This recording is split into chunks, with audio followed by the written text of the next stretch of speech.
The governor is hoping this special legislative session will set the state up to overcome its crisis. Louisiana Governor John Bel Edwards has called a special session of the state legislature to take control over the home insurance crisis. The session is slated to start on January 30th and will continue until no later than February 5th.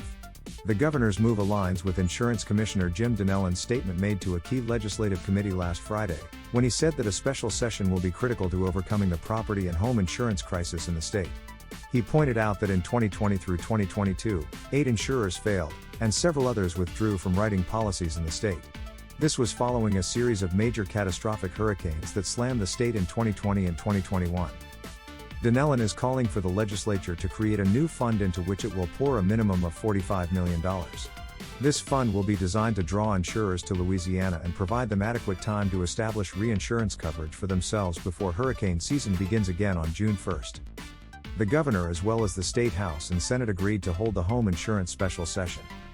While Commissioner Dinellen says we must do this now, this is just a first step in addressing Louisiana's ongoing insurance issues after the devastating hurricane seasons of 2020 and 2021, a crisis worsened by hurricanes and wildfires in other states in 2022, said Governor Edwards in a prepared statement made along with the call for the special session. Commissioner Dinellen has stated that time is of the essence with regard to the legislature's funding of the incentive program and thus the need to go into special session, said Senate President Paige Cortez, R. Lafayette, who backed the decision. While we understand this will not completely solve the crisis, we recognize the urgency. Though House Speaker Clay Schexnayder, R. Gonzalez, had initially been reluctant to agree to a special session, having questioned what would be gained by holding it instead of waiting until April 10th when the regular legislative session is set to begin.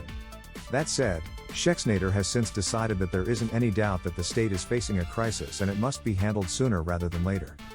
Thank you for following LIN. Make sure to hit subscribe and sign up for our weekly newsletter today.